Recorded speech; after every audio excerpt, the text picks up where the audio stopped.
Ladies and gentlemen, welcome back to The Truth. I'm your host, the one you love the most, Niall Heston, back with a brand new episode here on The Truth. Back once again with my brother, Lucas Heston. Lucas, how are you doing here today? I'm still good. I'm ready to talk more baseball.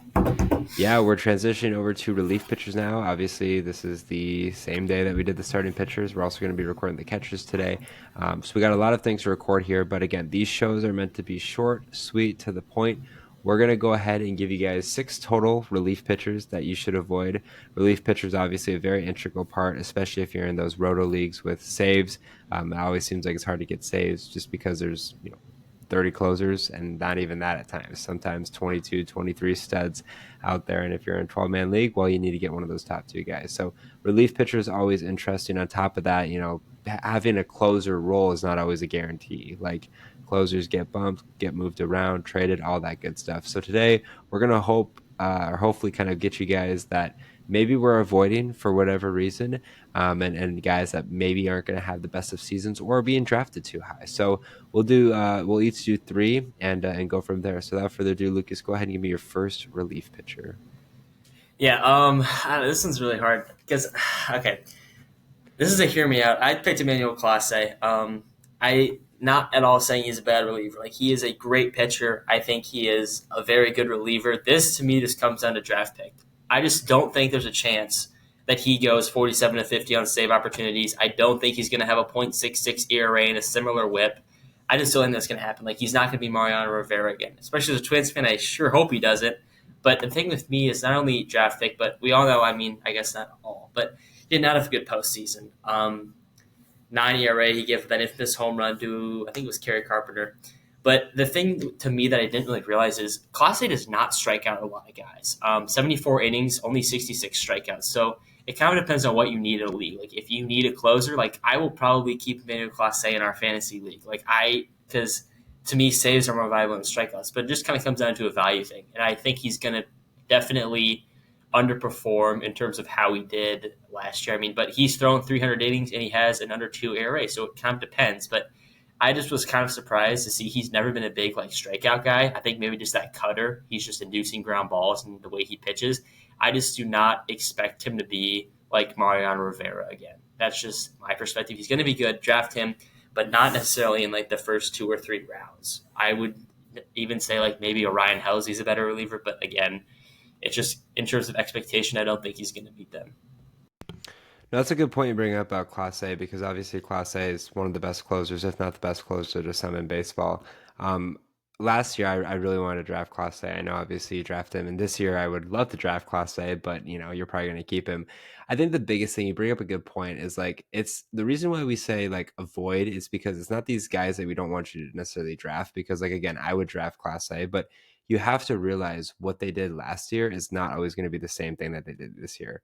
What Clase did last year arguably could have been one of the best relief pitching or closer like stat lines you'll ever see. 47 out of 50 saves is nuts. 0.66 ERA for a closer, that's nuts. Like he's not going to get to that level year after year. He might be in the ones for the ERA and he might have 43 to 48 saves to saves opportunities, but it's so hard to replicate the season that he had. I think if there is one guy that's going to do it, it's going to be Clase. But again, this is a guy that for some I've seen mocks where he's been, drafted in the first round just because of save value and save capital.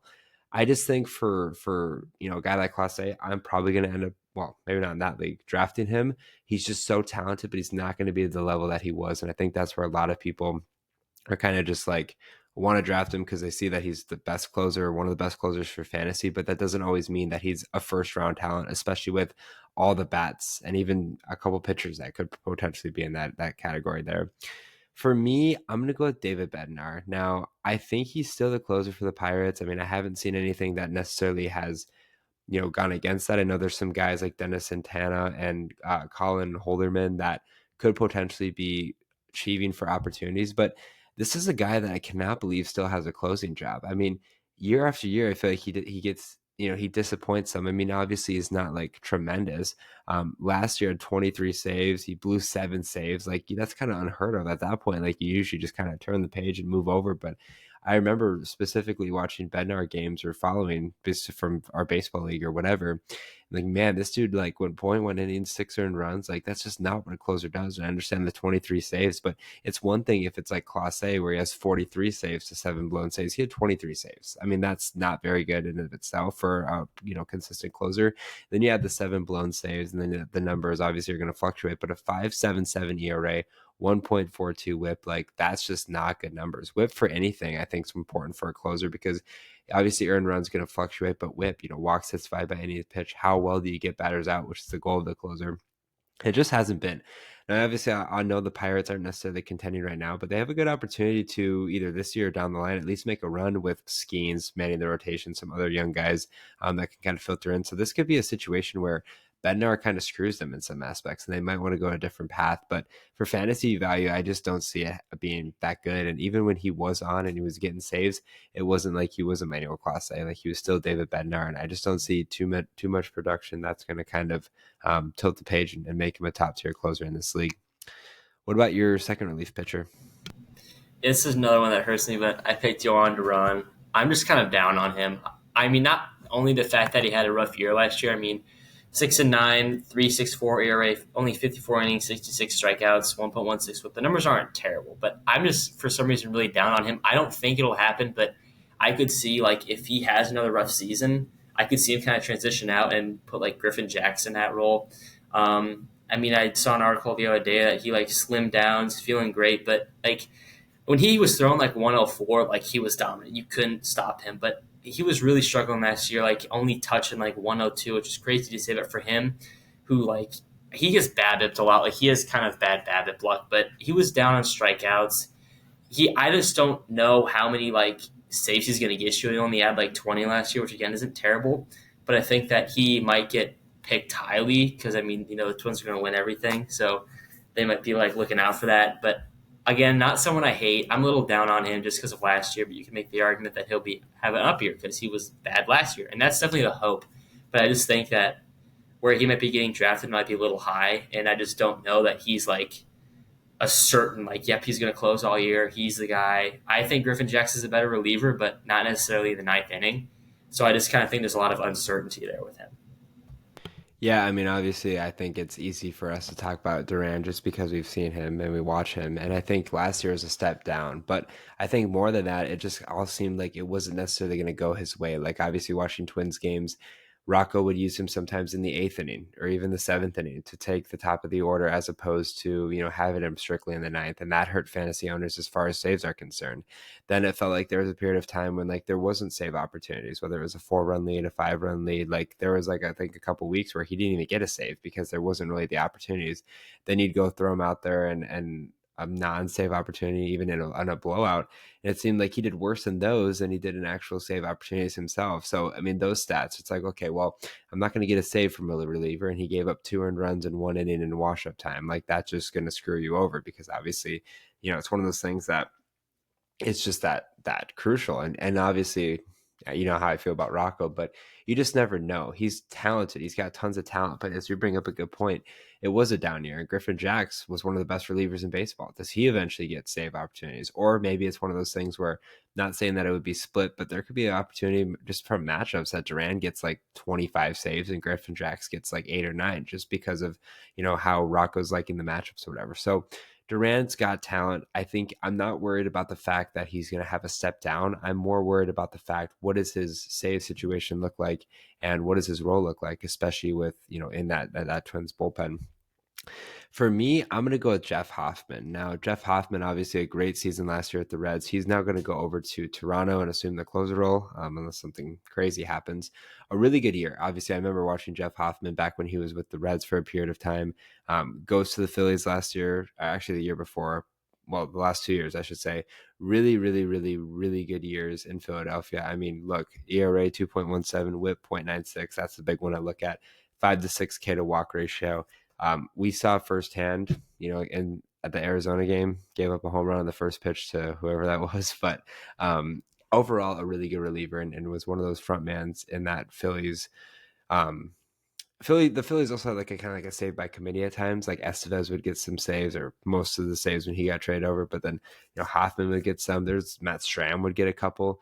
But now he assumes the role in Toronto, and I think Toronto has been spotty. Obviously, Romano last year got injured, so he didn't have a lot of production.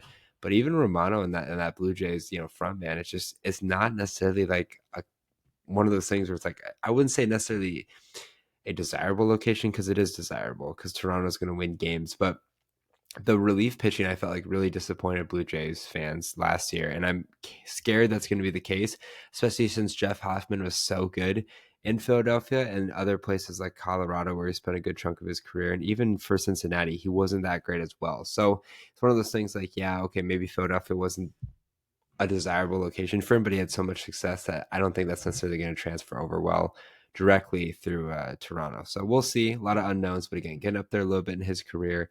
And I think at least early on, it's going to be a little bit rough, especially leaving Philadelphia for Toronto. All right, what about your final relief pitcher? Yeah, last guy for me is been around a while. 30 years old now is Josh Hader. I think.